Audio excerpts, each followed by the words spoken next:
Present. Director Roddick, Here. Director Dye, Here. Chair Slater Carter. Present, and for the record, this is the regular board meeting convening at 7 p.m. on Monday, August 28th, 2023. And as I am remote, Barbara Dye has very kindly offered to, or not offered, but agreed to take over chairing the meeting. She's there in person. All right, thanks, Catherine. All right, moving on. Yes, the first thing is public comment. Is there, we have anyone who would like to comment on an item that is not on the agenda? Yes. My name is Aaron Gilbert. I'm a SAM employee here. I've been employed for about 1 year, and it's been a very huge blessing for me. I grew up in this community. My children are being grown up in this community, and being able to serve the community that I live in is a huge blessing for me. I'm very grateful for that. I saw a board meeting recently that really kind of rubbed me the wrong way, where the SAM employees and the leaders were criticized severely and belittled, and it was very unfortunate. To see this childish act was very disheartening for me. You know, we as a SAM employees, we work our butts off to make sure that the environment and the community are safe. You have toxic biohazard leaving residential, commercial, industrial areas and being treated to become clean seawater, essentially, and being pushed into the environment. We would love to be a team with everybody involved. I know all the employees for SAM are united together to do the best we can to provide high quality water for the whole community. And as a former football player, being able to be part of a team is huge. We are Team SAM, from the board of directors down to the utility worker. We are all part of the same team. We're all fighting for the same cause to make sure that everybody in the community is safe and that the environment is protected. And so I respectfully request that all the directors stand behind us as the SAM crew, united together to make sure that we can do the best job possible. Thank you for your time and attention. Great. Anyone else would like to address the board? The item not on the agenda. All right, moving on to the consent agenda. Does anyone want to pull anything on the consent agenda? I'd like to pull items C and D. Okay. Anyone else? All right, can we have a motion to approve the consent agenda without those two items? I move that we approve the minutes of August 14th, 2023 regular board meeting. That we approve disbursements for August 14th, 2023. And that we authorize the SAM chair to send a response letter to Governor Newsom to include most of San Mateo Coastside from phase 1 of the California Middle Mile Broadband Initiative. Second. Any further discussion? We have a roll call, please.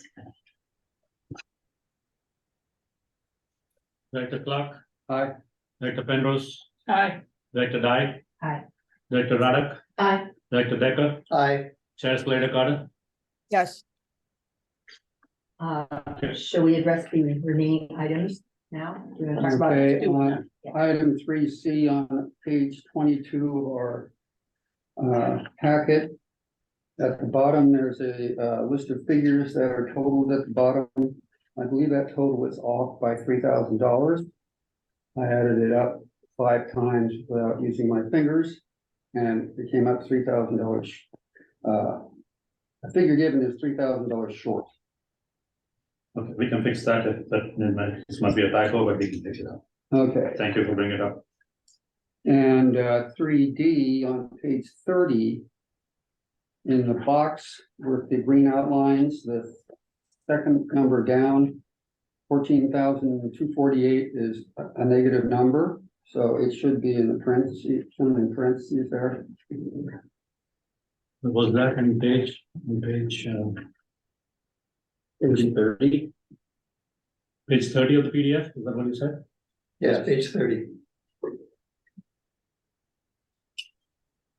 14248.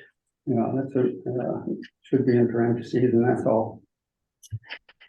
Do you want to make a motion to approve with those corrections? I will move that we approve items 3C and 3D as amended. Second, Any further discussion? Roll call, please. Take roll call, sorry. Yeah. Director Clark, Aye. Director Penrose, aye. Director Dye. Aye. Director Radek, Aye. Director Decker, Aye. Chair Carter. Yes,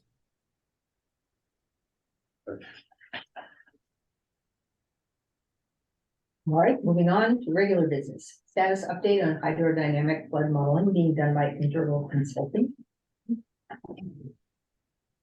Yes, so this is the third update being given by Integral Consulting after the board authorized the contract to be given to them to Integral Consulting. That was August 22nd of last year. So they're pretty close in completing their hydrodynamic flood modeling. So we had a discussion with Half Moon Bay engineer last week and went over the status briefly. We thought it would be more pertinent to bring it to the board before they complete their modeling. So we have David and his team present their findings as of now, and then they'll come back to us again in the month of October for the final report. Over to you, David. Go ahead.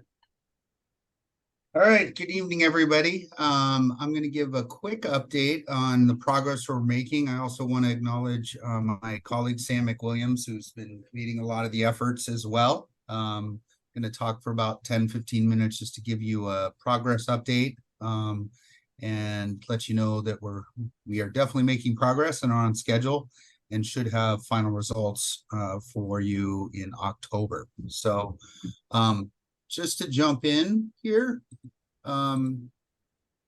sorry, let me make sure everybody can see my screen and it's the right screen. Pretty good. Okay, Yes. great. Okay.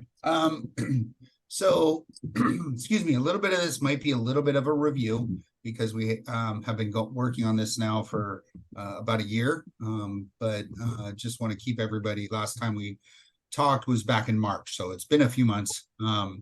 So far we have developed a really accurate flood model.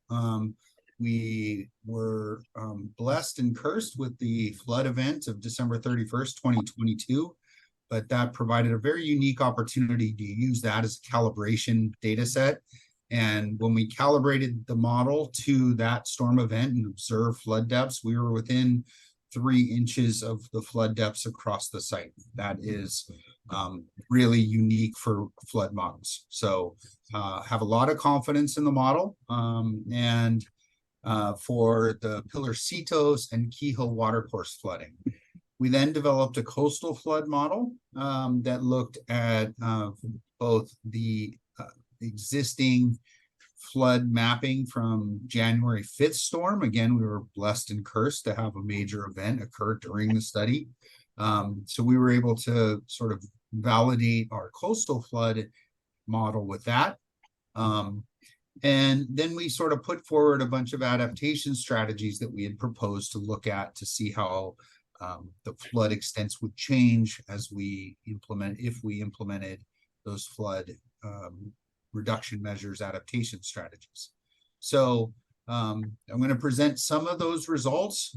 We are still wrapping up modeling of the adaptation strategies, and then we will have final report. So those should be done in October to come back to you with a sort of final report. So the conditions we considered, we again validated it with the 37-year event, which occurred December 31st of 2022. We did extreme value analysis on the USGS river gauge on Pilarcitos Creek, just downstream from the bridge on Highway 1, as well as a 500-year storm. And then we looked at ocean conditions from that January 5th event, and then modeled a bunch of different sea level rise elevations, and have kind of a setup, identified that 4 feet of sea level rise was really a key tipping point in terms of impact to the shoreline and flood hazard elevations that we need to be concerned about. We put together this conceptual model over here where we have dune erosion and sea level rise that would sort of truncate the outflow, the outlet that currently migrates sometimes all the way up to Frenchman's Creek. There is beach berm seepage. We have seepage and flow in Kehoe Waterway, the Caltrans wetland, and then Pillarcitos Creek. So the coastal model results, this is some model results that are, we looked at, this is sort of existing 1, 2, 3, 4, 5, 6, 7 feet of sea level rise on each of these transects and proposed dune or modeled dune erosion for these. Using a January 5th, that event, we identified that storm surge, wind setup, and a bunch of other physical processes that affect coastal erosion and potential creek flooding were about 10 feet of additional water above a king tide. So those numbers have been used then to project into the future. You can see these same dots along a transect, and you'll notice that this is sort of zero. This is existing conditions with dune erosion, 1 foot, 2 foot, 3 feet, and 4 feet. This is the current channel, and across this entire area, 4 feet of erosion from sea level rise looks like it will erode the dunes and potentially this bike path, and sort of allow for a new outlet of Pillarcitos to occur much closer to the wastewater treatment.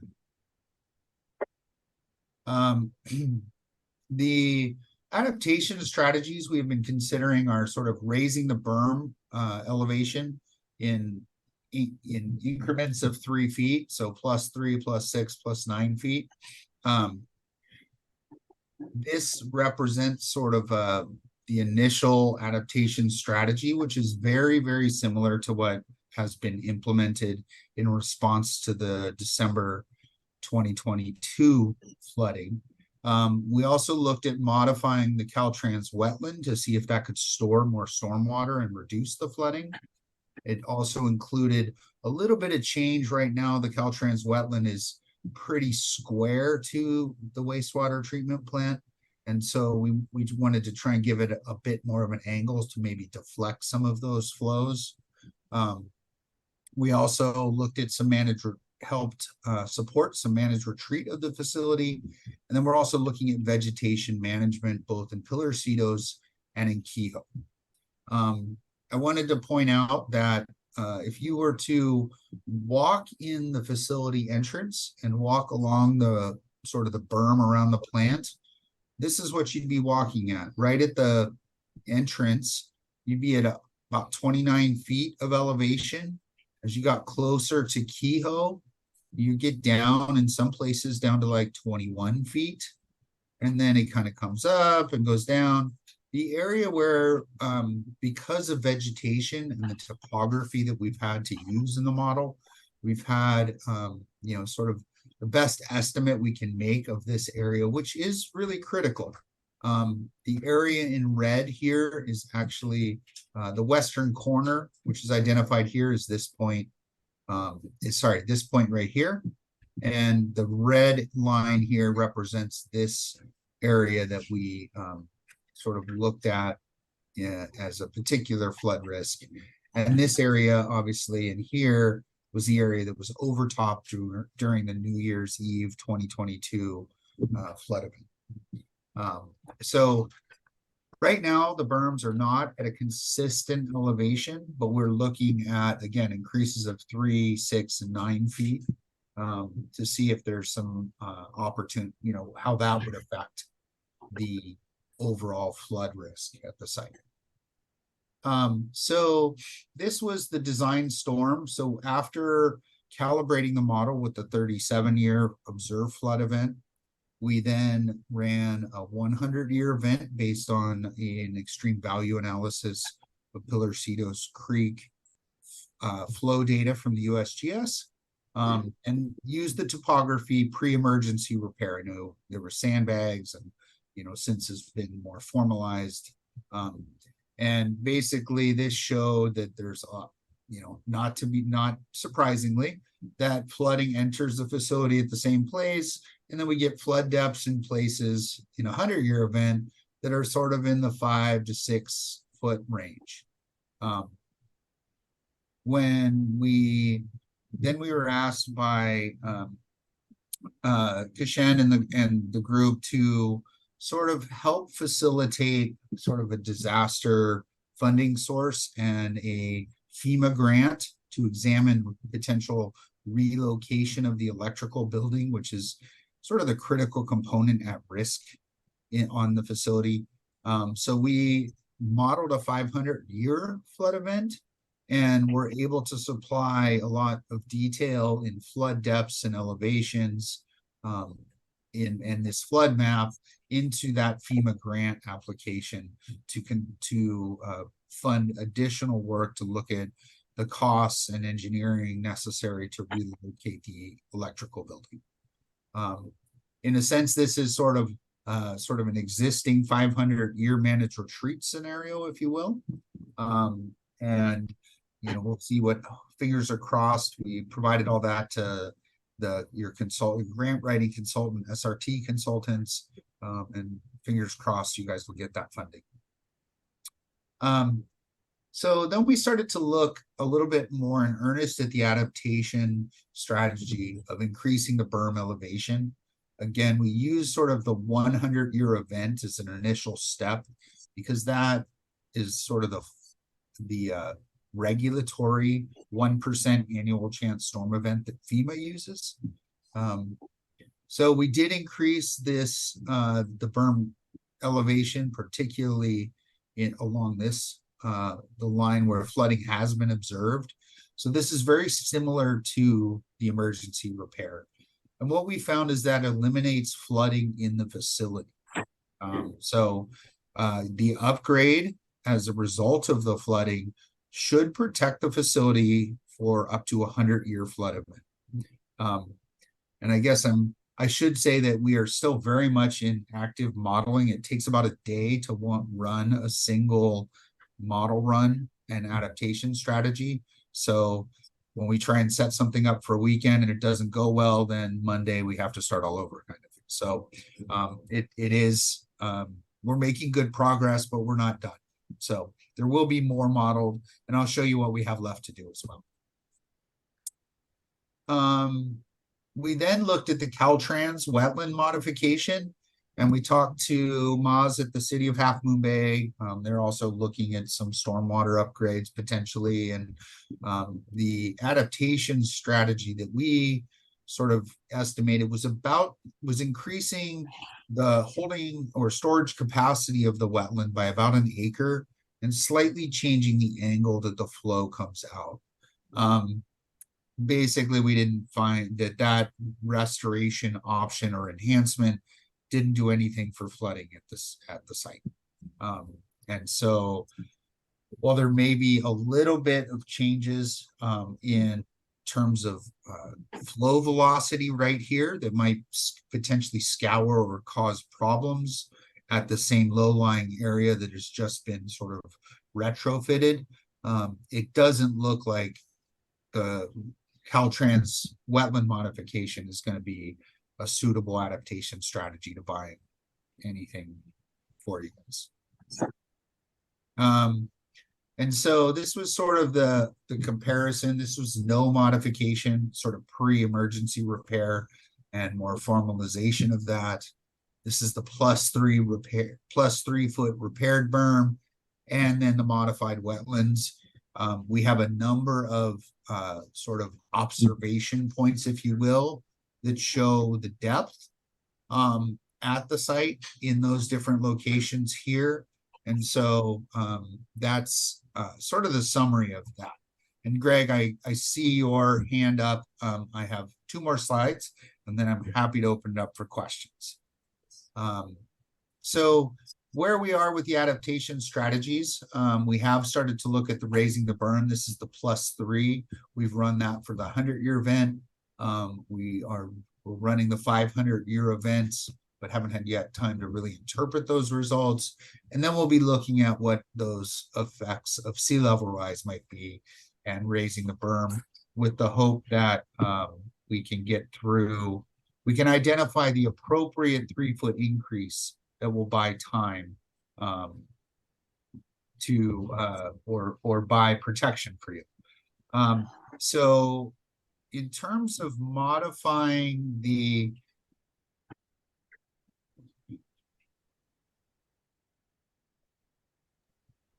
so sorry, hit mute accidentally here. The vegetation, so based on the initial results of the modifying the Caltrans wetland, not seeing any results that or any real improvement in the 100-year event, we've sort of taken that off the list as not probable or practical. Vegetation management, we've looked at for a 100-year event. It has on pillar cedos. And I think we need to look at Kehoe a little bit further. But it does not, at a 100-year event, it has a very small effect. At the 500-year event, there's just too much water. So it doesn't look like the 500-year event vegetation management is going to do much. There's just too much water.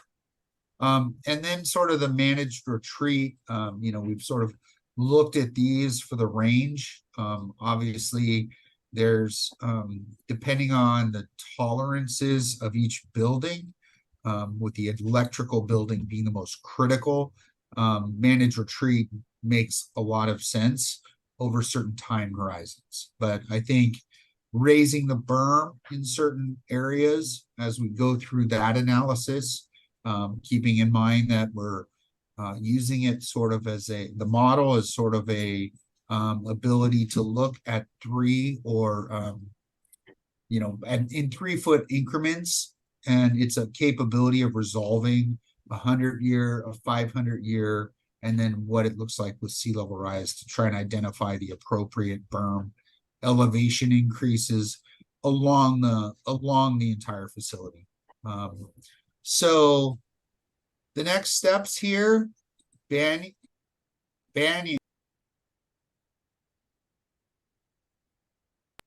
Sorry, my son finally decided to do dishes and now he's making a bunch of noise. Love kids. So the next steps here are finalizing the adaptation modeling. We've got a few more runs to do and then interpretation. And that will include both ocean and fluvial or creek discharge conditions with the adaptation strategies, and then putting it together in a report with sort of, summary of sort of the technical work, and then what the outcomes of the adaptation strategy modeling and some recommendations. And then we propose to come back in October sort of with the final results. So that is the presentation that we had for you today, but at this point, happy to answer questions. Thank you very much. I'm going to start with board questions. Dr. Penrose. Yeah, was there any groundwater and hydrostatic pressure considered in your evaluation?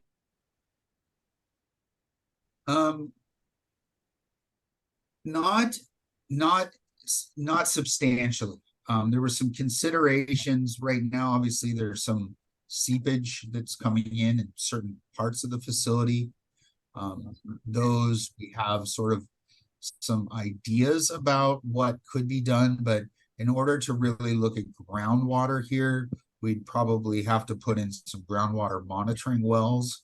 And I think that there's some sort of reconnection of the Kehoe watercourse in a more direct fashion to Pillarcitos Creek that would probably lower the groundwater. So it hasn't been really included in a lot of the modeling. I would think that it could be a critical factor. It could be a critical factor if let me go back to something that I can so Kehoe kind of comes in and in here, in this area here. And there's not really a clear channel that, David, you can see your screen. oh, I'm sorry. Here, let me try sharing. Fine, I think if you just use words.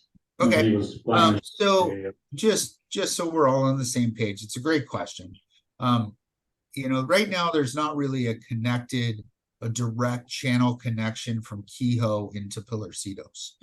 This is actually like the equestrian trail being incised. So this isn't a flow, and it kind of comes in over here when I've seen flow. And so I think this is perched. If we were to look at the elevation in this area, it's much, much, much higher than the ocean, even with 4 or 5 feet of sea level rise. So I don't think that the physical processes are affecting it. I think it's more of a conveyance across this sort of boggy area. But Sam may have some other thoughts because he's been more directly engaged in the weeds. Yeah. So, no, it's a great question, but I think it comes down to the modeling is focused on acute occurrences of flooding, and I think the groundwater component of that is a more chronic, could be more considered more chronic condition. You know, we're really looking at the flows through this study was focused on the above ground influence of Pilarcitos Creek and in Kehoe in events like happened on December 31st.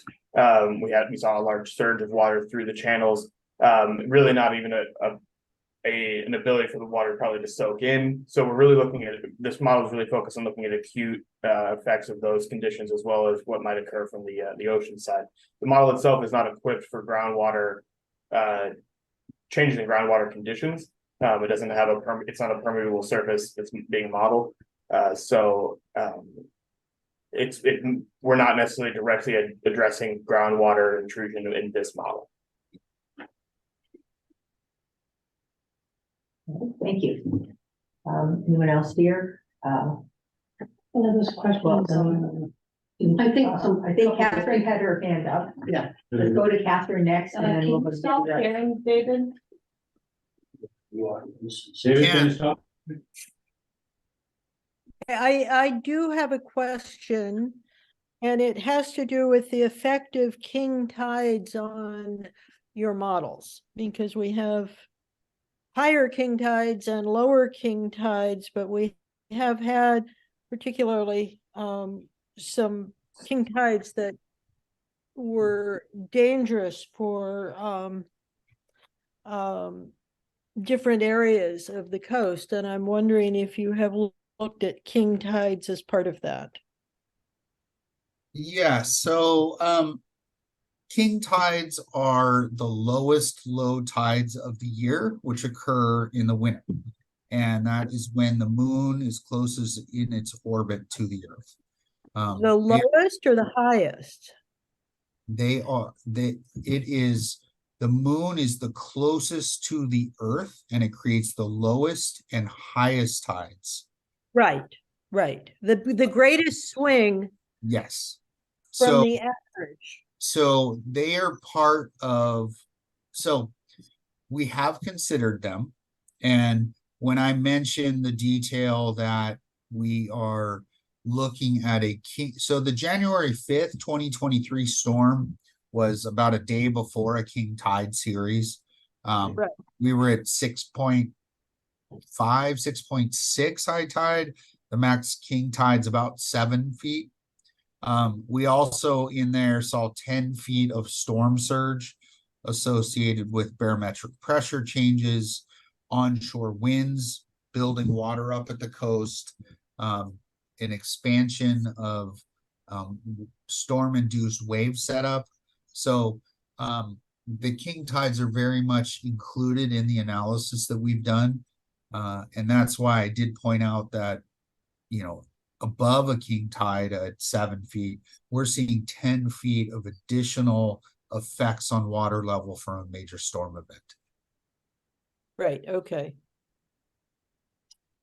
Okay. But our Director- biggest concern is the stormwater flow coming down the Pillarcitos Creek Canyon. Correct. That is the number one source of problems there at the facility. And, you know, I know there was a lot of debris in the creek during the December 31st, 2022 event. Some of it was vegetation, some of it was trash and debris and drift logs and things like that. So that is definitely the main concern. As the area in front of the facility erodes, the dunes, and waves become and waves set up in that 10 feet of extra water at a king tide become closer to the facility, there are likely to be some additional flood hazards caused by the backing up of Pillarcitos Creek flooding near the facility. Thank you. Catherine, anything further or No, thank you. Director Roddick? Yes, Dave, how did the model take into consideration, or maybe it didn't, rainfall intensity and duration? So I might turn this over to Sam in a minute, but we looked at sort of peak flows that were calculated from extreme value analysis. So whether it was an intensity, we looked at a peak flow and what that flow would do. If the intensity increases, there's just less time to issue any kind of warning that there may be an issue because it comes on so much quicker. If it's cumulative or whether it's a peak event, it just means how long the sort of build up and set down of the hydrograph is. Local rainfall on the facility directly wasn't directly included. However, I would say that the model, when we compare the model outputs looking at the depths of water that were measured in the facility during and after the flooding event, so we have high water marks all around the facility that Dave and others took note of. The model captures those elevations in what we believe is an acceptable manner, and so while the local effects of rainfall might not be considered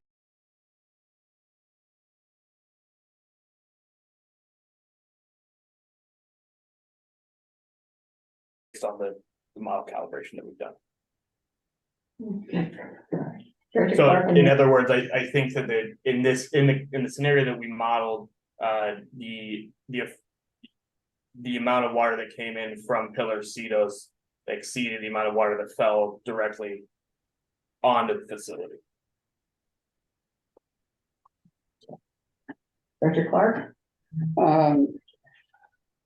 Given what we're seeing across the country and indeed around the world, I'm getting the increasing sense that the USGS 100-year and 500-year event abstraction is becoming less useful and meaningful rapidly. And I think they're going to have to modify that way of looking at things. But the end of December, beginning of January this year event here, how would you characterize that? Was that a 100-year event or a 500-year event or? That's a great question. Seems like it was a 37 years. Yeah, 37. So the flow event, there is definitely a body of thought that, we can't look to the past and look at where we're going because of all of the effects of human-induced climate change. I don't want to debate who caused it, but we're definitely getting out there. What we have done is done a statistical approach and looking at the flows that were observed during that observed flood event. It was determined to be a 37-year flood event. Using that same distribution of observed flows, we've calculated the statistics associated with a 100-year storm event and a 500-year storm event. And those are the flows that we're using. If it's a 98-year or 450-year. I think that it's I don't think that the statistics are the problem. I think it's what actions seem to be prudent in planning ahead and avoiding the hazards down the road. So if we're to protect the treatment plant from flooding, we have to do so with the expectation that this kind of event is going to happen more often and more severely. There is still divergent and uncertain science on that. I think what the modeling shows right now is that the 100-year flow, and I'm sorry I didn't include what that flow velocity was. We can certainly make sure that that's clearly outlined in the final report. But based on what we saw in the modeling, the facility right now is protected from a 1% annual chance storm, which is sort of a 100-year storm called by FEMA. But they're using 1% annual chance because last year we had a really big winter, and this year coming into it is a major El Nino, which is often associated with major flood and wave events. And the percent chance of having a major flood event last year is the same. The percent chance of having the same is independent of what happened last year or what will happen the next year. That's why we're getting away in the flood sort of languaging of calling it a 100-year or 500-year event. It's an annual chance event. At this point, with the retrofits at the facility, you're protected from a 1% annual chance storm for existing conditions. Thank you. I have seen the wall being built here, the 3-foot wall that is on the southwestern side. What about a wall on the side of Kehoe? That's a good question. Right now in the modeling, we have not seen flooding coming from Kehoe. As we start to look at the 500-year event or with sea level rise and the effect of backing up additional floodwaters, that may become an issue. And so we will be looking at those flood extents. And then we will also be looking at elevating the existing berm crest by 3 feet around the entirety, 6 feet, 9 feet, until we sort of find the elevation that seems to provide protection to the facility from a 500-year event and 4 feet of sea level rise when things really seem to change. Thank you. Sounds like we need to really look forward to your report. I have 2 quick questions. One, Greg has his hand up. well, I'm a board member. I heard before Greg. Yes. I see Greg's hand. 30. So this, I just wanted to confirm. So the storm that we had in December was a 37-year storm. Yes. Thank you. Also, can you just real briefly tell me what vegetation management would consist of? So vegetation management in, say, Kehoe, there's a lot of reeds that trap a lot of sediment. And so removing some of those reeds, cutting some of those as willows grow, perhaps trimming those so that any of the willows that are actually in the flood channel would be removed or reduced in their foliage so that the friction of the water as it flows through the vegetation is not reduced. The friction slows the water, creating more ponding and more flood extents. Whereas if it's a cleaner channel, it flows more rapidly and doesn't back up and flood as high. I look forward to seeing some more information on that.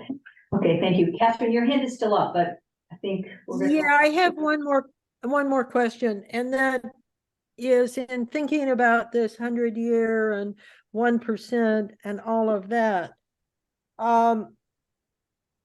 I'm not sure you are the right folks to do this, but I think the board should consider a risk cost analysis. So if we put up a 5-foot berm,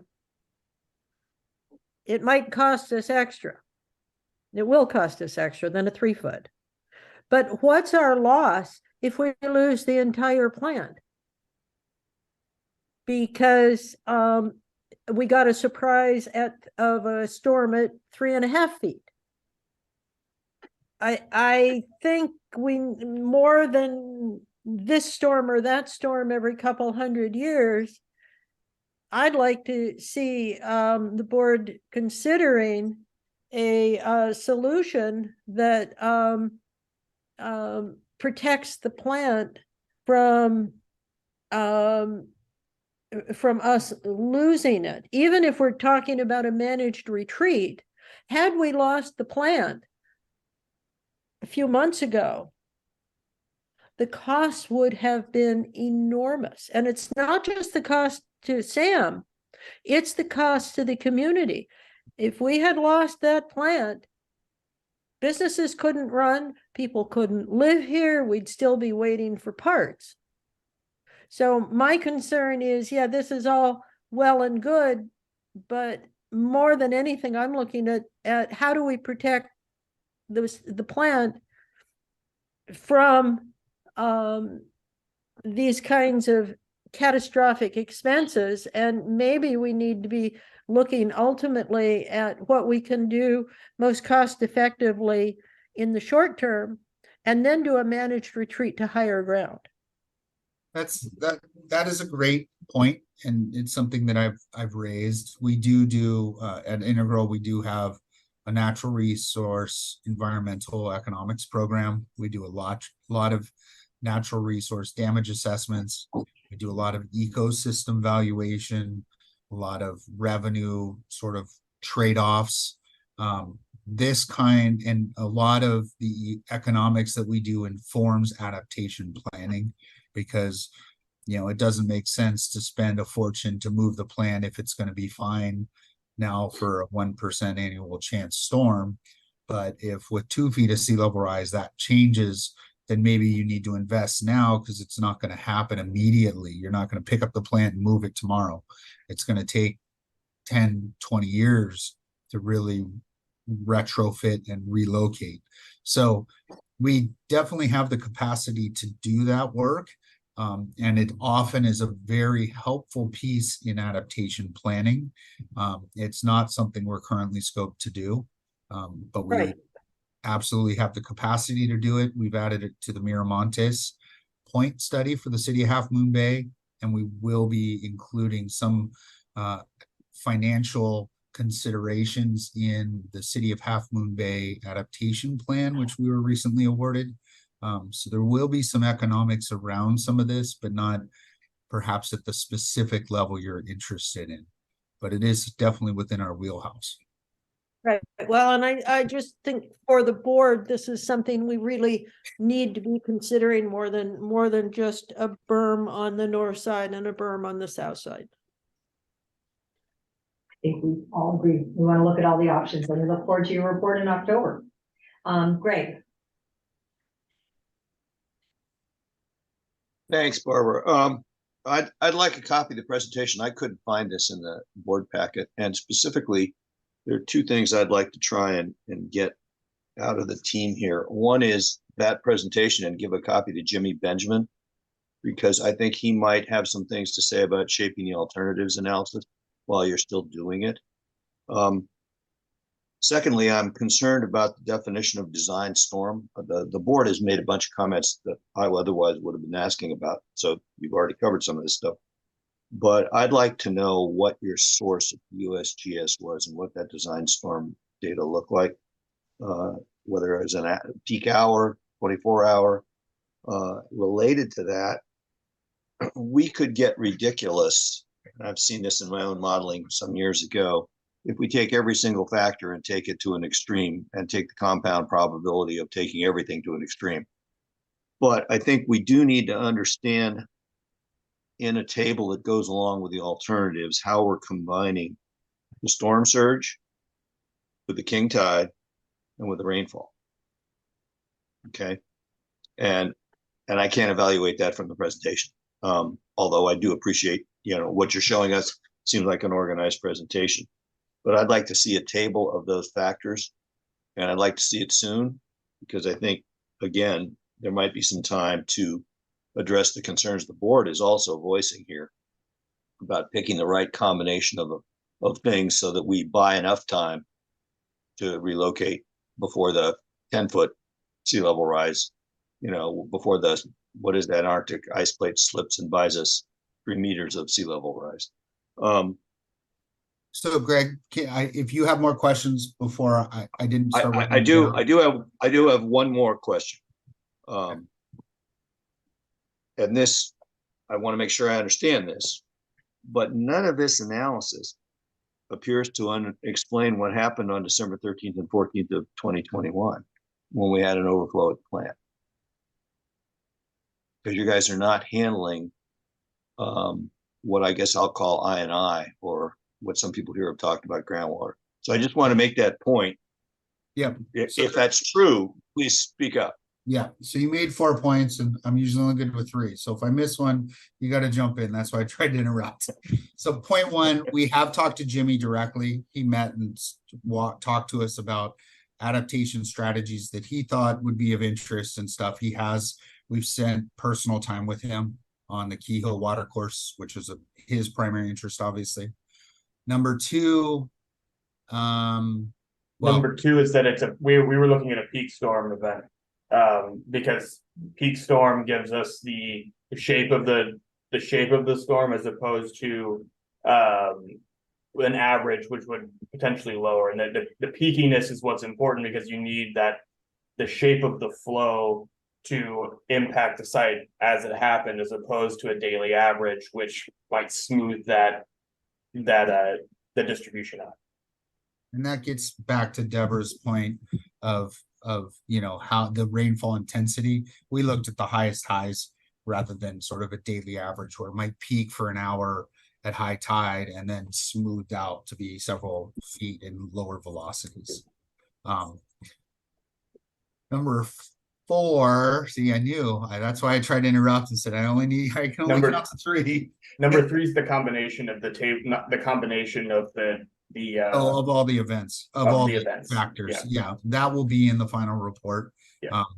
The sea level rise and the storm surge we're looking at. So we're basically, for sea level rise, we're looking at 4 feet of sea level rise looks like when it's going to become sort of the worst and the soonest at the plant. And so we're looking at 4 feet of sea level rise, which includes dune erosion associated with that, and then the additional 10 feet of storm surge associated with a king tide and sea level rise. And so we can lay those factors out, but we are kind of looking at a worst case ocean scenario that coincides with the 100-year and 500-year. So that will be in the final. Okay. Copy the presentation. Yeah, no problem. We can put that in PDF and they can send that around. Keep in mind, well, yeah, and everything we've shown are sort of our final results for these analysis. We have other results that we're still interpreting. So, and those will be in the final report. Yeah, Greg, there's no doubt about it. All presentations, every board meeting are always on our website, subsequent to the board, after the board meeting. So great. So we are looking forward to October and your report. I think this will tell us a lot. So thank you very much for presenting tonight. It's interesting to have thank you, David. an update on where we are right now. All right. Appreciate it. Thank you. And if I can add, Coastal Commission at the meeting starting September 6th is doing a presentation on the expected winter storms. So folks who are interested may want to tune in to the Zoom meeting of the Coastal. I think it's on September 6th. That this is the agenda item. It is. I can confirm that. I'm interested. We're also going to talk about Virginia Harbor, but anyway, moving on. Next, we have a report on the evaluation of the Montero force main failure during winter storms, December 2022 and January 2023. Yes, we have the consultant exponent who had done the evaluation. This was after discussions which we had in the month of March. Then we met with the engineers, and then finally the report was prepared by exponent. So Subodh from exponent is out here. Let me just pass it on to him and let you share your opinion. Sorry. Let us share it. Yeah.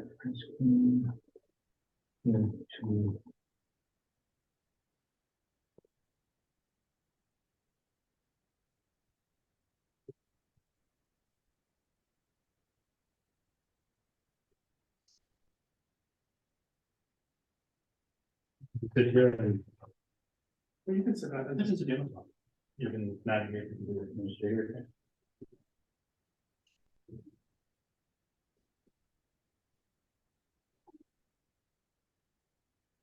Well, good evening, everybody. Thank you for inviting me here. I met most of you last time. I came in March to take a visit site and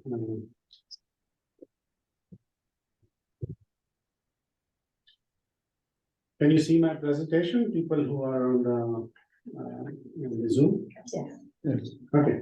So so this is kind of a summary of a report that we already sent out to Kishan, I guess, to you. This is on the Montero force main pipe failure and our investigation into it. So our work scope was to investigate and analyze the failure event that occurred during the winter storm and led to the failure in the transport and the treatment pipeline to this facility. So we did a site visit in March. We held discussions with the staff. We looked at the prior reports and records. And then we also looked at the pipeline that was taken out that had the failure. We took the pipeline to our lab and we did analysis of that. And we cleaned up the pipeline subsequently and did more evaluations. So a quick background, and I'll skip some of this if you're all familiar with it. I won't spend too much time. But as an overview, the failure occurred end of last year, beginning of this year, December 31st, on the Montero force main south of Valimar Street. On the right is a picture of the excavation being done to remove the pipe that was leaking. So the SAM staff was notified early morning on January 1 that the failure occurred. And this was on a pipeline which was a 12-inch ductile iron pipe. SAM contracted an underground seller company to conduct the emergency repair. And then subsequently, about 800 feet of the pipeline was excavated, including the segment that was involved in the break. And when the pipe was excavated, this is a picture taken right at the excavation time. It shows that the pipe bottom had a number of holes on the bottom of the pipeline. So this was a video taken at the time of the event. The leak was occurring to the pipeline and then flowing into the surrounding. The other two pictures were pictures during the excavation, and one was the exposed pipeline at that time. And as I mentioned, in addition to that one section that had holes, a large amount of about 800 feet of pipeline was removed. Some of it looked in pretty good shape. You can see the marking on it. It's a ductile iron pipe, meaning it's a ductile iron. It has also a liner inside it. If you look at it, the pipeline is lined with a HDPE liner, and there's also a coating on top of the pipeline that provides some protection. But this pipeline does not have any external protection means, cathodic protection or anodic protection. The pipeline that actually failed looked like this. This is one section. There was another section nearby which also had another sizable hole at the bottom of the pipe. So this pipeline has been in operation for about 40 years. This is part of your winter-tie pipeline system, which collects wastewater from Montera, Moss Beach, Princeton, by the sea and El Granada, and then takes it to this wastewater treatment plant through a combination of force mains and gravity receptors. The Montera force main is about 12-inch and 14-inch, mostly 12-inch pipeline that was installed in late 70s and early 80s. I mentioned it's a tie line pipe with a polyethylene line inside it. And it's about 5 miles from to junction structure 1 in El Granada. The other force main, one is the Valimar force main that joins the Montera force main. There's also a Princeton force main. So the so this is a schematic. This is a Montera force main, which gets flow from a number of stations, including Niagara. And then this flow goes into this line, which is the Montera force main. The Valimar station pumps it with a Valimar force line and joins it here. Princeton also comes in here. This section is the ductile line pipeline that's installed in late 70s and early 80s.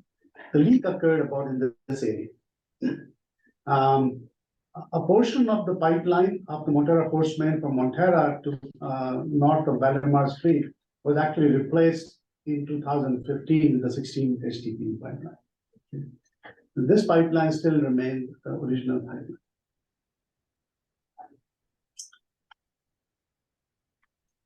So if you were to walk and look at the elevation that occurs, this is the profile of the Montera force main. It kind of has an ups and downs. At the Montera pump station, it is at this 60, 70 feet level. It goes up to 100 feet in elevation before dropping to 50 feet where it ties into, and there's another Valimar pump station, force joints in here. And it follows this path before it comes to junction station 1, which is going to Portola after that. And if you look at schematically from the SCADA at this plant, you can see that Montera water tanks and their pumps, how they tie into the MFM, Montera force main, and Valimar joins it here. Then it goes to Princeton, and Princeton line joins it here, and this flows into Portola, and this then comes to this plant here. This is just a capture from the screen. Physically, the Montera pump station looks like this. It's a basement vault. There are 3 pumps. This one looks a little different because it has a grit cutter. It cuts the grit or solids before going in. And the video of this pump is running. The valve is open, and the pressures are not very high. It's about about 30 PSIG pressure. So the pressure is installed. The Montera above ground looks like this. There's a big reservoir to collect water, but there's the normal flow comes into this tank, and which is vault. And the pumps are in the basement to pull the water and pump it down. The Valimar pump station, which is downstream, looks a little different. This is the electrical cabinet that has the instrumentation and electrical systems here. The actual pumps are in the vault here. This is looking down into it. The pumps are submerged. They're in the water, and these pumps then pump out and go through this wall, and this is how it looks like. These are check valves and manual valves on the pipelines. These two join together and come out, the manual valve, there's a pressure transducer here as well. The pressure, again, is in the range of about 30-40%. This pipeline was checked earlier. They did some kind of pressure deposit survey, but it was, normally big pipelines, they run pigs through it to kind of look at and clean the pigs out and clean the pipe out and see if the nature of the condition of the pipe. But this pipeline is not piggable. It has too many bends. It has too many narrow changes to the angle it moves. But they use a small ball to kind of do something. I don't know. I don't put much trust in it. But this kind of, they tried to evaluate the condition of the pipe. They got the pressure profile, the elevation profile, and based on that, they kind of pointed to some areas where they thought they could be of concern. Okay. So if you look at the area of the pipeline from here, they identified in this area, which is not where the leak occurred. The leak occurred in this area. They identified 3 locations, site 1, 2, and 3. And at that site, they dug up the area that exposed the pipe, and they evaluated the condition of the pipe. And that said, the pipe is still good, and there was no need to do anything for them. But the pipeline that we looked at for the failure that occurred, that was a little bit north of those test locations, looked like this: significant damage to the bottom of the pipeline. And they sent this system through this section as well. So, Right. go back up. Okay, that's okay, that's all. Yeah. I wanted to confirm that. They sent meaning, you were. Yeah, we sent the ball, there was one. Oh, yeah, the ball was gone through the whole pipe. Right, okay, thank you. Yeah. Sorry to interrupt. So it went through this pipeline as well. But that accuracy of that is limited. And I can show you with the other reasons why it may not have picked up some of the issues. So this is our work from, we kind of did the evidence collection and the initial examination. So the pipeline that was taken out after the failure, it was already cut up and it was in the yard here. So we identified those pipelines. So number 3 is the pipeline that was right at that location of the failure. Number 4 is a pipeline that was adjacent to it. Okay, and then we also picked pipe sections 1 and 2. I picked 1 because I noticed that although there was no damage visible or a through hole like 3 and 4, I noticed there was some external corrosion that I wanted to investigate. And then I picked number 2 as section that looked fine. There was nothing that was obviously wrong on the outside. So we marked them up, that the green tags are what we spray coated them and then that they were transported to our lab in Menlo Park for evaluation. Did I miss a slide? Yes. Go up.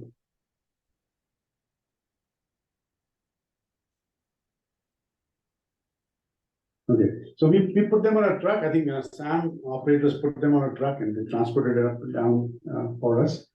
And then, so I'm going to go and talk about the 3 or 4 different pipe sections and our evaluation. So first thing we did was we handed this pipe to our corrosion engineers who took a look at what was the condition of the pipe. So the pipe number 3, which is the middle pipe there, and the rectangles red and green are the zoomed in photos of those locations. So what was seen was severe corrosion on the bottom. So these holes that you see in the pipeline were on the bottom of the pipeline, on the bottom 6 degree or 6 o'clock position. And we found that there was severe pitting, what is known as pitting corrosion. A localized pitting corrosion was seen on this pipe. Okay, and if you look at the pipe through as a flow path, you could see the hole there, and we noticed that liner was damaged or missing on the pipes. So, there were parts of the pipeline, the liner was still there, but the liner was missing or damaged. There was some corrosion, some little bit corrosion on the inside of the pipeline as well, but not as severe as what was seen on the outside. This is pipe 4. Again, you could see that the decohesion of the liner is seen. The liner that was bonded to the pipeline has come about, and in many sections is completely missing. There's also debris in the pipeline. This is a close-up of that red section that shows the pipe, which look pretty good condition of the pipe, but the liner has responded. Now, this could be also the fact that they had cut this pipe. So, it could be part of that, but we see evidence that even inside the liner has been desponded from the pipeline or has been damaged. So pipe 1, this is the section, the pipe that didn't have a clear hole. But if you zoom in to the red section, and that's the next here, and then you further zoom into this blue section here, you see that there are small holes. And in fact, if you look at area, the green section here, it shows that you can see this one, this is a coating, a tar kind of coating that is put to protect from corrosion that has given away. And there is some kind of pitting corrosion that's occurring on the surface, external surface of the pipe. So even though this pipe looks okay, there are small, tiny holes that have broken through. They're very small. The inside of the pipe again was missing or divided in parts, missing the liner, and there was some corrosion products on the inside of the pipeline as well. The pipeline 2, which was kind of the pipeline that was, I took it as an exemplar, as a thing that was kind of did not have any. Even that one seemed to have some. On the outside it was okay, but the liner was damaged at some sections. So then we kind of said, okay, let's look deeper into this pipe, what we are saying.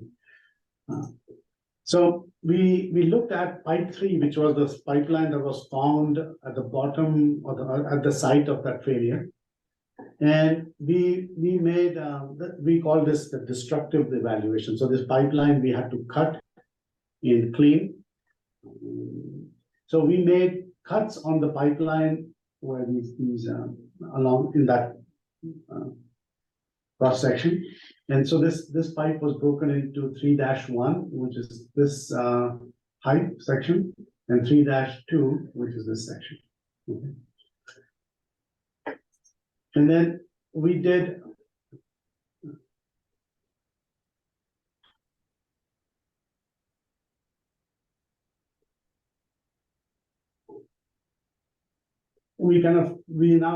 once we made the cut, we were first looking through the pipe, okay, through the so we are looking at the pipeline from as the flow goes through, and the directions are this 12 o'clock, which is more north, and then 6 o'clock is the bottom of the pipe, 9 o'clock is to your left, and 3 o'clock to the right. And these pictures are in the general area. So this picture here is at 11 o'clock here. This picture is at 9 o'clock, which is here. This is 1 o'clock from here. This is 6 o'clock here. Okay. So what we see here, and this is a little bit rotated. So we are this is inside of the pipe. This is outside. And what we are seeing here is that we do see a lot of corrosion and corrosion products on the outside. Okay. Here the liner is kind of missing. Here, 9 o'clock, the liner, some part of the liner is still there. So the liner is here, and the pipe is in this section, looks okay, but on the top, there is significant corrosion products on the outside here. Same thing we see across, on 1 o'clock, again, liner is missing, so we don't see a liner, but there is corrosion seen on the outside wall of the pipe. And this pattern is seen in all of the pipeline. The bottom one is the most thin pipe, liner is missing, as well. Then we took the pipe and where the hole is, we kind of cut it. So instead of a whole round pipe, we have a half a pipe. Okay? The reason we wanted to clean the pipe from inside and see whether the corrosion is occurring from inside as well, or is it from the outside in. So when we made a cut, we also able to look at this section. So this is the pipe, the flow goes this way. This is the bottom where the hole was seen. And this rectangle shows the pipe wall enlarged here. Again, you see no liner, the pipe, this is the pipe, and these are the corrosion products on the outside of the pipe. Same thing on this red section, again, no liner, pipe, this corrosion product. Here, where there's a liner, if you take a cross section here, you see the liner on top, the pipe here, but you can see that it's uneven corrosion, but there is some corrosion, significant amount in certain areas. And then this one, we did what we call sand blasting. It's a technique to kind of put sand or some pebbles and polish away some dirt, so we can have a good visual examination of what's there. So this is how it looked before sandblasting, and this is after we did the sandblasting. And then we were able to kind of look a little bit closely to what's going on here. So if you look at this surface and we again look at these zoom ins, so you do see some localized corrosion. You do see localized corrosion, but they are not to the same level or extent that's seen on the outside. This is the blow up of this section.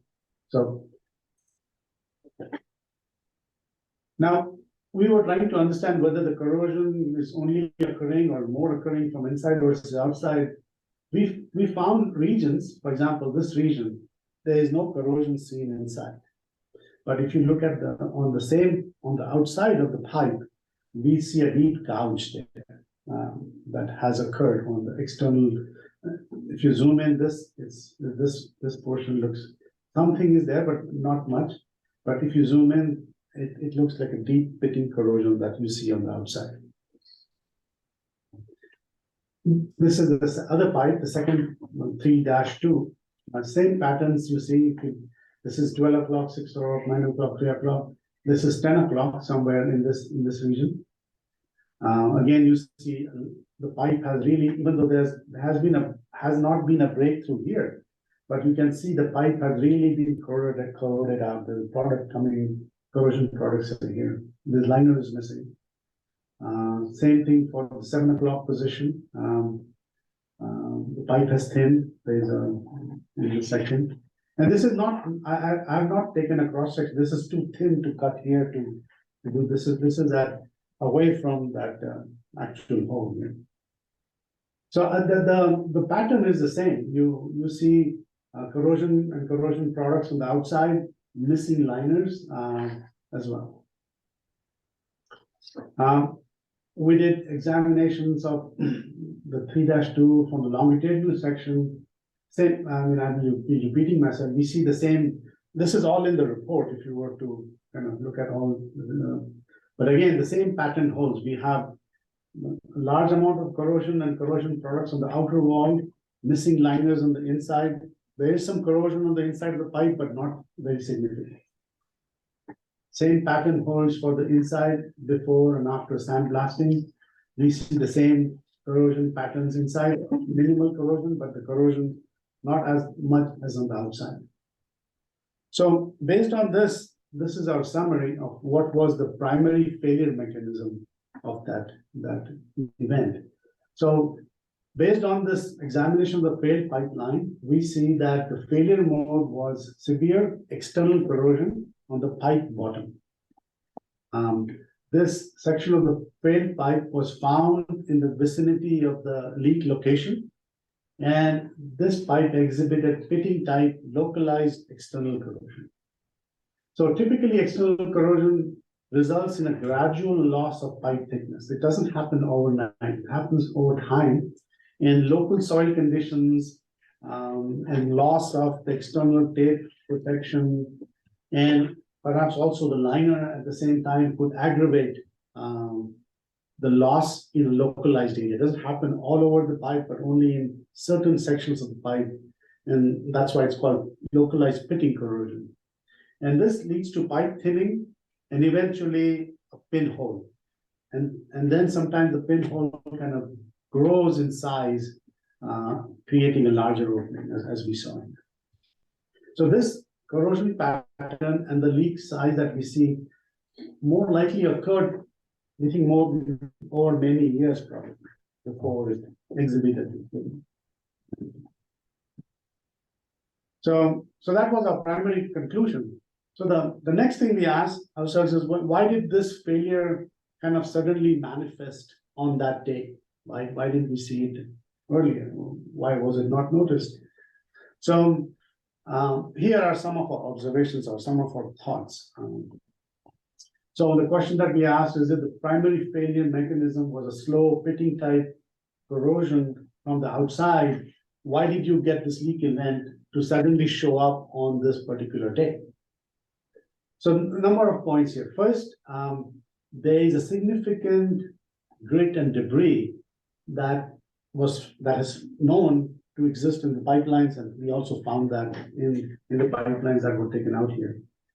What happens is that as you get a lot of influx into the pipelines, a lot of grit, debris gets into the pipeline, and because being heavier, it collects at the bottom of the pipeline and kind of moves along the pipe. So this is heavier than water and collects along the bottom, and this grit could also cause this erosion or damage to the liner. As it pushes it, it could cause a crack and then go under inside and then also cause further disbonding. It is possible that a significant buildup of these grit or debris can develop along places where there's already some small hole, and it can cover it up. So you could maybe not see a hole because this debris has kind of covered it. At least it reduces the effective hole area where you could get a leak out. The other thing is that these leaks are not detectable during dry seasons. During dry season, the ground is dry, and any leak kind of gets readily absorbed in the ground that is already dry. When I'm talking to SAM operators, I understood that the times where the operators are able to identify leaks are during wet conditions. And what happens is when there's heavy rain and the groundwater is saturated and there's flooding in areas, during that time, if there's any leak, it kind of, you can see some bubbling on the top of water surface. So the public or operators can, when they do a walk of the pipeline, they can see some, which is not possible during dry season. They cannot readily see this.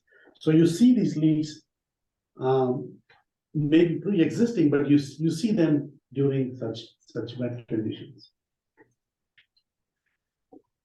Another consideration is that during heavy rainfall or storm events, you get significant flow and significant pumping. The amount of flow rates that you get in this pipeline can be 7 to 10 times during regular season. That's, normally this is supposed to be just water from houses, but we know there are leaks. Water gets in somehow, and not just gets in, huge amounts of water gets in. So the flow that you have to process at this plant coming in can go by 7 to 10 times the regular amounts.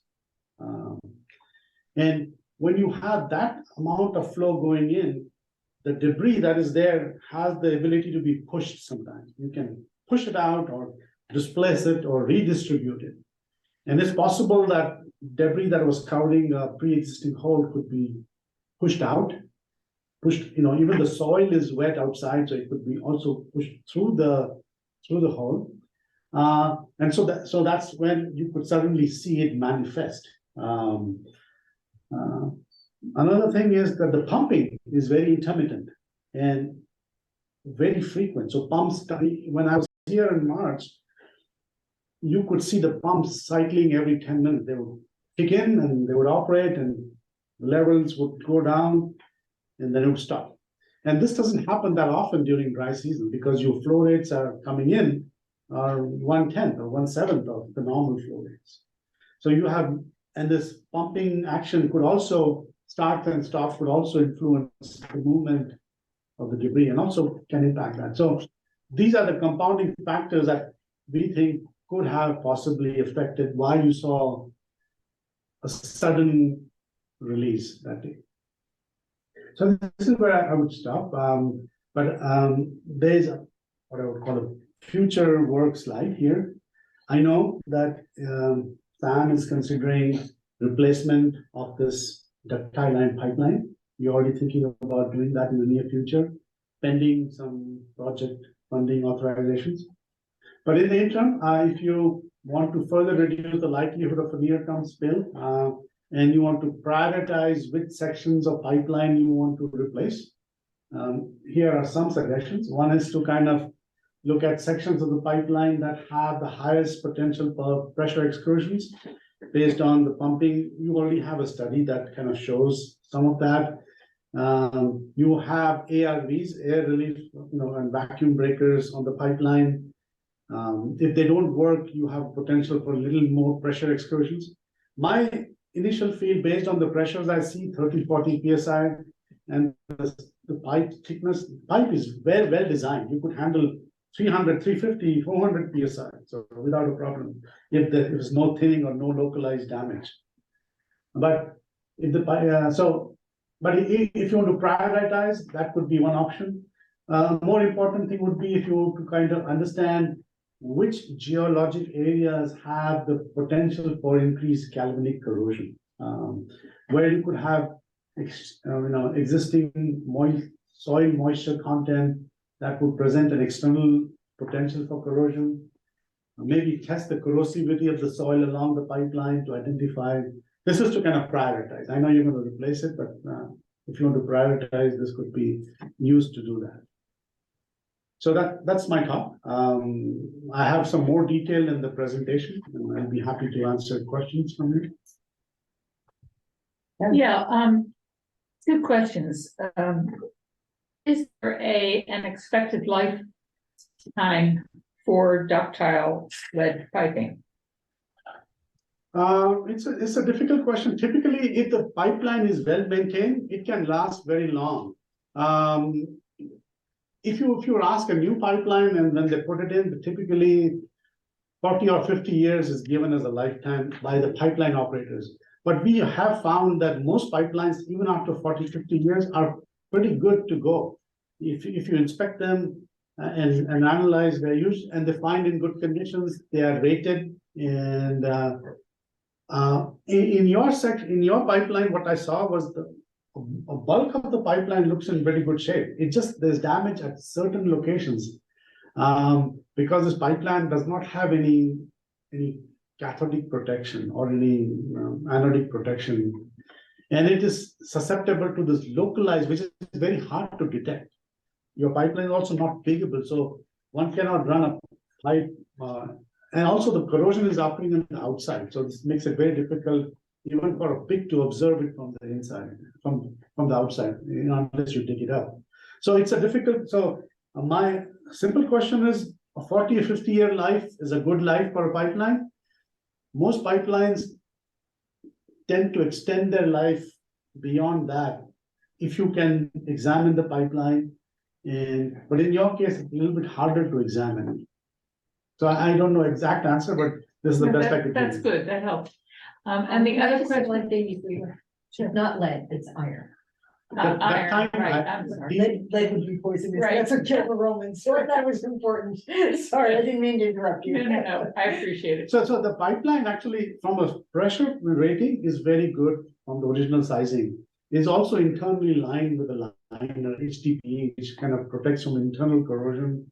And also the outside is also has a tape, some kind of coating that helps. But does not have any additional protection. So it was well designed for the age it was done, 50 years ago. Given the size of the corrosion, I see a significant damage locally. It is very hard for somebody to say where else can the corrosion be, because we have no ways to know that. Right.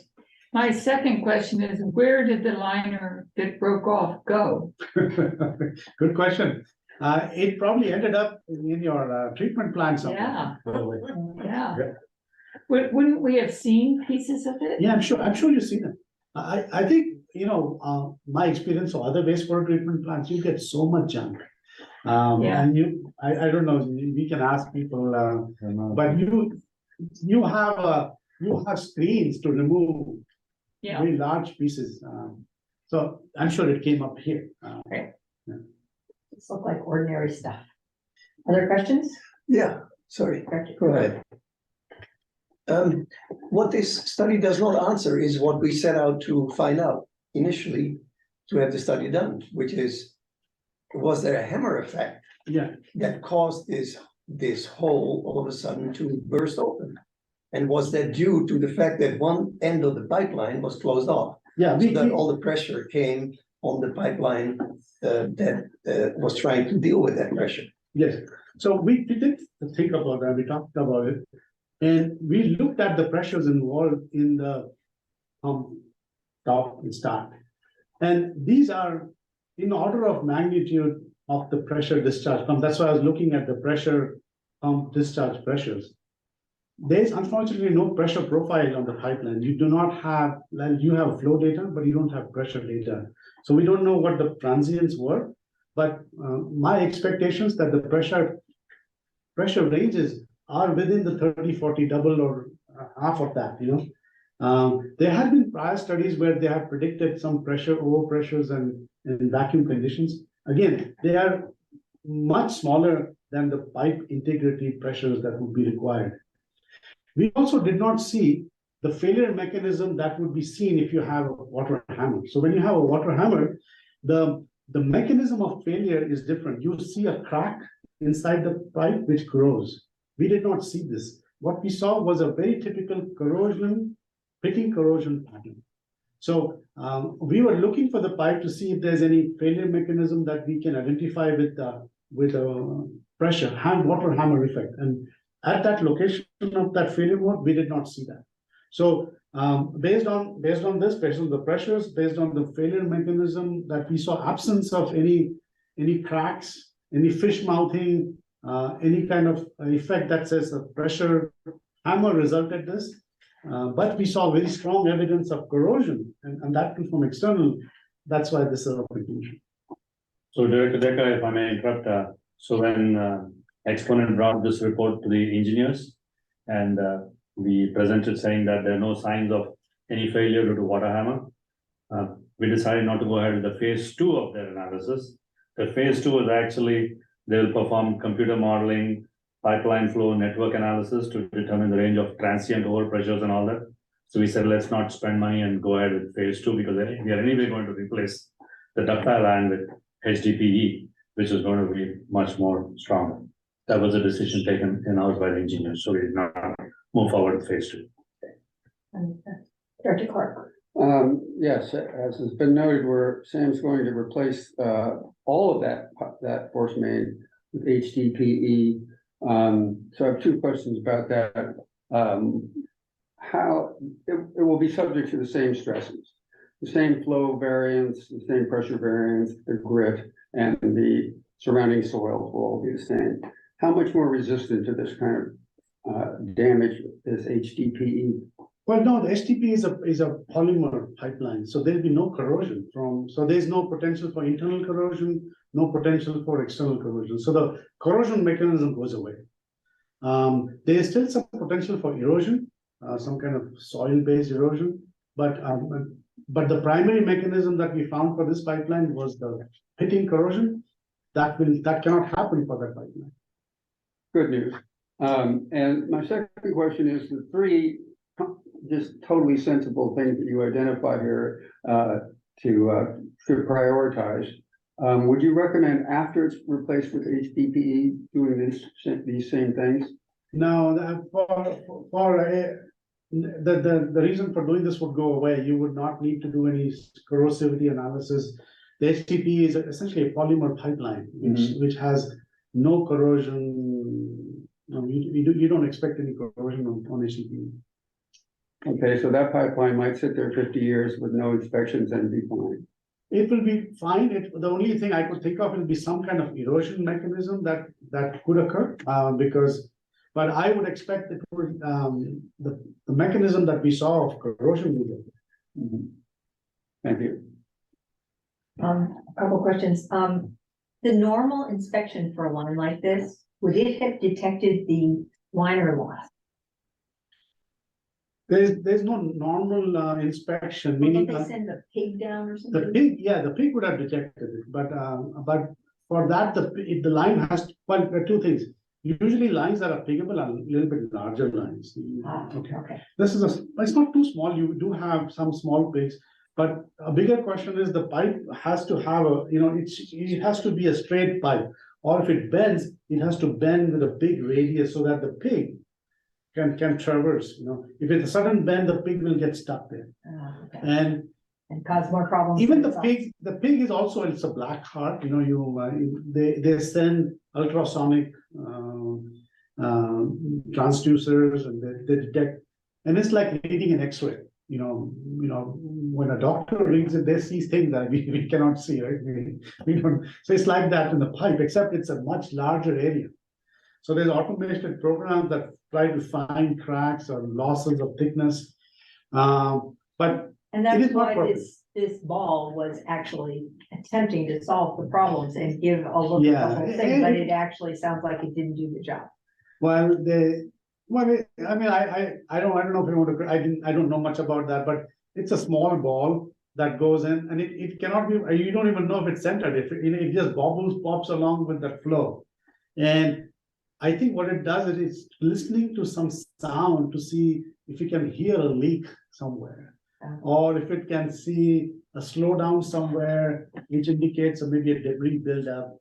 And so based on what it could do, they kind of said, okay, these are the three spots that they thought would be of concern.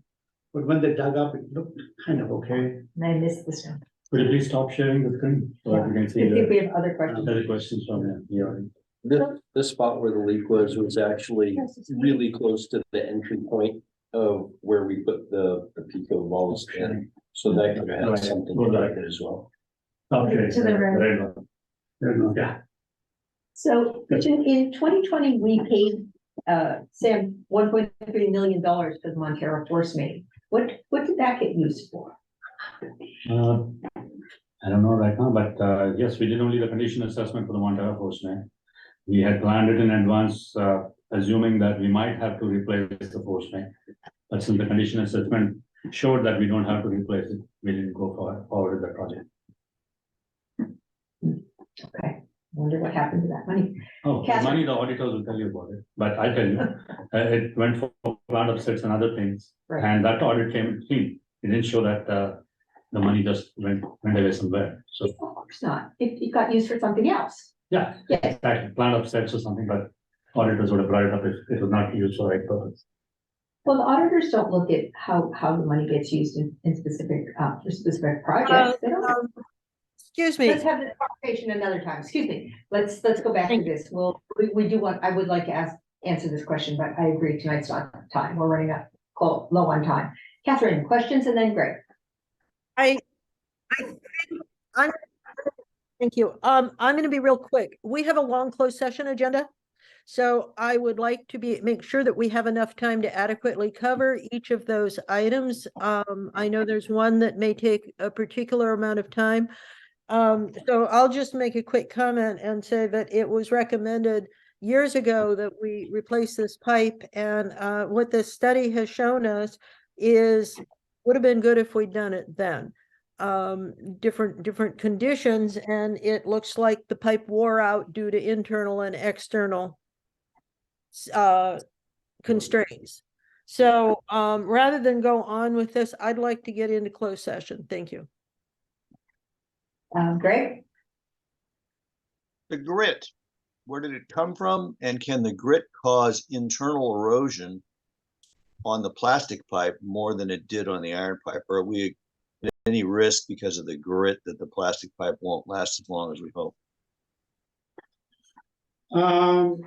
Good question. I don't have a good answer for you. I think the HDP liner can handle grit. It is probably less susceptible for erosion. That's why the pipeline, the ductile pipeline actually lined with the liner to prevent corrosion and have a smoother flow. The grit is being controlled at the inlet. You should have screens to remove them before it goes into pipeline. Sometimes you just can't do it.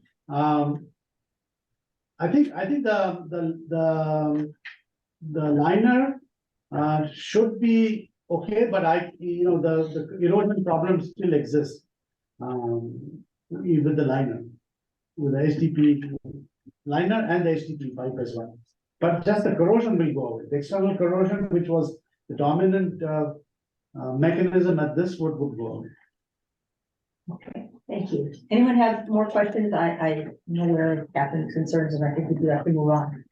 Anything further on this? Item C, discussion of the infrastructure planning at SAM. I'd like to move that we continue this item, Okay. to the next meeting or subsequent meeting. I will second that. I put it on because I think it's an item, and I asked to have this item on every agenda so that we can Thank you very much. see the needs. I think this item that we just discussed is a perfect segue for the infrastructure discussion on costs and needs, but let's postpone it. All right, we have a motion in a second. Any further discussion? Do we need to do a roll call, or should we just? You should do a roll call since you're moving to motion second to table it, so you should do it. Roll call? You saying? Yeah. Yeah, okay. Director Clark, Aye. Director Penrose, Aye. Director Dye. Aye. Director Radek, Aye. Director Decker, Aye. Chair Slater Carter. Yes. All right, moving on. General Manager's report. Nothing specific. We have the entire package. If there are any questions, staff will be able to answer. Okay, moving on, Attorney's report. Nothing tonight. I'm going to talk to you about PFAS one of these days when we have more time, but that doesn't need to be tonight. Okay, Director's reports. I will say there was an interesting article that I've heard repeated several times that paper straws contain, I believe it was PFAS, and that it is a contaminant that is present in kind of a ubiquitous manner. So it's going to be interesting to see how that works. Anything further from the directors? All right, topics for future board consideration. There is no further discussion. Let us go into closed session.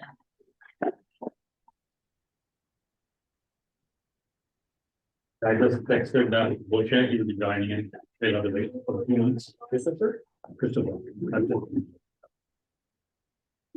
Wonderful report. Thank you. Yes, thank you. It's been very helpful. Thank you very much. Yeah. I believe we just have the closed sessions. I don't need anything on the anticipated litigation or pending litigation, so I believe that the closed sessions this evening are just items 9D and E pursuant to Government Code Section 54957, evaluation of general manager and general counsel. Yeah, I just texted Boshe, he'll be joining us. Okay. So I talked to Christopher earlier today, and he indicated that it might make sense for me to drop off, and then when it's time for Kishan's evaluation, to have me come back to do mine first, but obviously it's the pleasure of the board. Yeah, I'm going to text you, Jeremy, so once, you have the kitchen, I'll text you and then you can text in and then I'll go out. Okay, all right, I'm gonna drop then and just text me when you want me to come back, okay? Okay, So we're gonna do general counsel first. he's just signing on, he said, Looks like it. yeah, we do general counsel. I'm not prepared either. Oh, I'm glad you said that, because I feel completely unprepared. I don't have anything to work off of. I'm not ready to do an evaluation. For either. No, we're not doing evaluation, it's just the process. Boshe wanted to talk because he brought it up at the ops committee. We'll wait for him to, he said he's just signing on. Right, and the reason I had asked for a evaluation of Jeremy is because I think it's only fair when somebody works for you, whether they're on contract or not, to tell them what you like about what they're doing and what you don't like about what they're doing, so that there's no rude shocks later. Or pleasant surprises are always good. So, We can discuss the kind of evaluation we want. Exactly. Oh, wait a minute, PCT has to go away. Sorry.